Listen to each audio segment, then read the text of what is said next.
Welcome to Tail Talkz. In today's episode, we'll be learning about microchipping in cats. Why microchipping is important and why is it necessary, especially in cats. So today's guest, Dr. Freya Javeri Kharawala, will help us understand why microchipping in cats is important. So let's check out the video.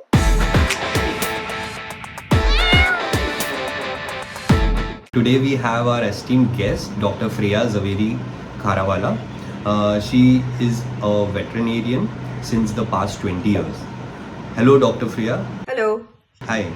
So, can we start with the interview? Yes, we can. Okay. Alright. So, let's start with the basics first. What exactly is microchipping and how does it work? Right. So, a microchip is a small electronic device which is inserted into the cat under the skin.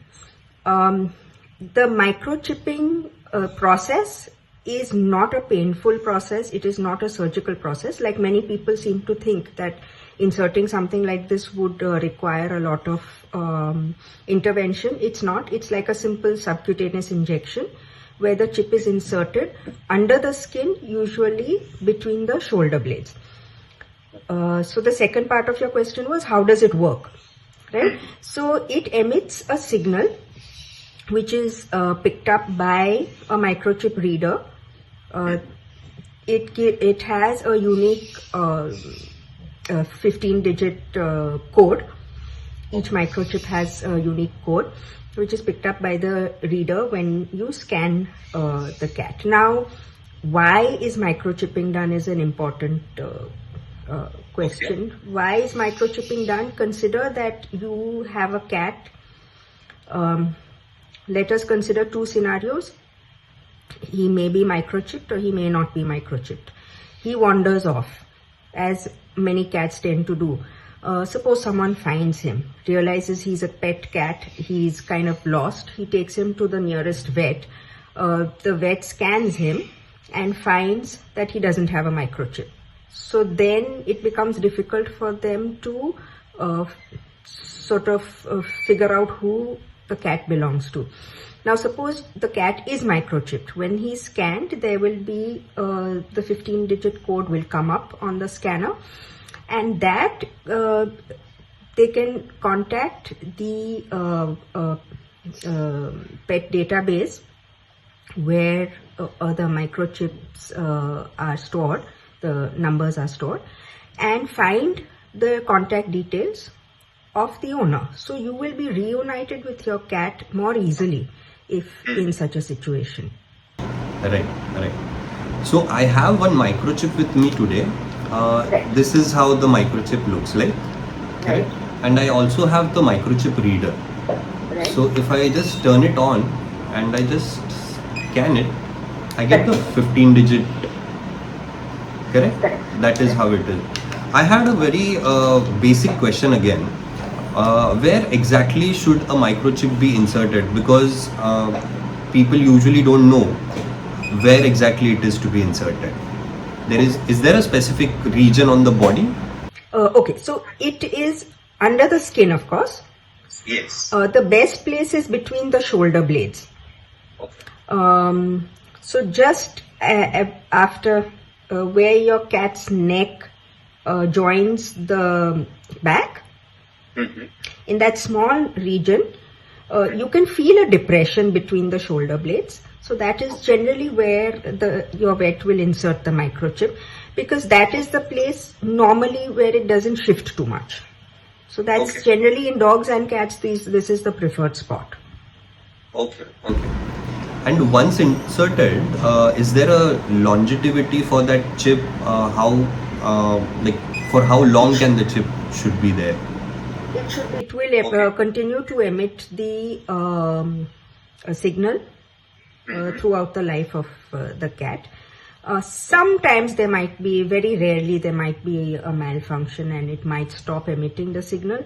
The other thing that tends to happen, now sometimes you scan the back of the cat you don't get the reading, you know that the cat has been microchipped, so you believe that the chip has malfunctioned, maybe not. So you have to read on either side of the cat's body also. Sometimes it might shift. Okay. So it's more likely that the chip has shifted rather than that it has malfunctioned. Since you brought up the question of the longevity of the microchip, some of the microchip packages have an expiry date written.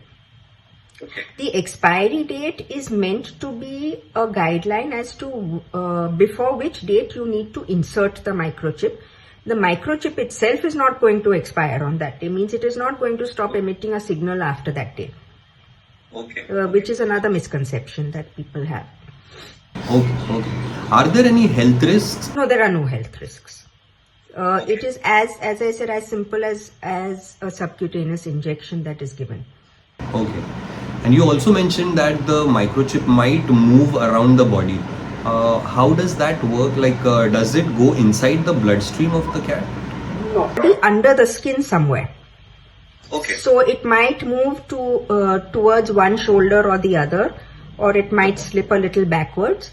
So you might need to sometimes try to scan. If you're not getting the signal, the number, you might try to scan on either side of the cat's body. Okay, understood. Do you have any example of a real life story where a cat was lost and then found after some time? So yes, there was a cat that had been found and scanned, right? And through the microchip number, through the database, they were able to locate the pet parent. Okay. And how much time was it, like, did it take to, reunite with the owner? As far as I know, a day or two. Okay, that's great. So, moving on, are there any legal requirements for microchipping in India or internationally? For international travel, there is. In certain countries, you require the cat to be microchipped before you can take the cat into the country. That needs to be an ISO certified microchip. Okay. 15-digit code. So it's better that when you've decided to microchip your cat, you might as well get a good microchip which is ISO certified, and secondly, make sure that the microchip is registered in an all India pet database. So without that, it's doesn't really serve its purpose. Okay. We understood the basics of how the microchip works. So just wrapping up with a fun ending, can we have like a true or false session? Sure. Just couple of questions. Okay. Microchips can track your cat anywhere, anytime. Is that correct? No, it's not a GPS tracker. Okay. Microchips can be removed easily. Not easily. They can be removed, but it would be a surgical process. Okay. So they will remain in the same place for lifetime. For life. Correct? Okay. Microchipping is expensive and painful. It's not painful. It's, as I said, the same as a subcutaneous injection. It's not really expensive because after all, it's a one-time purchase. So purchasing the microchip is not expensive. Generally, vets don't charge a lot for insertion. It's maybe just their basic equivalent to the basic consultation fee, or a little more than that, maybe not much more. So it is affordable by everyone. Correct? Definitely affordable and worthwhile. Yeah. So thank you, Dr. Freya, for making this such an insightful session. Any final words to wrap up this particular episode? I would recommend that anyone who microchips their cats, and I would recommend that everyone microchip their cat because cats do tend to wander much more than dogs. So the chances of them kind of getting lost, not finding their way back is pretty high. So do microchip your cats and register them with AFF so that the microchip numbers are registered in an all India pet database, which basically makes sense if you're protecting your cat from getting lost. So thank you very much for your time. We appreciate it at Absolute Feline Fanciers. Thank you.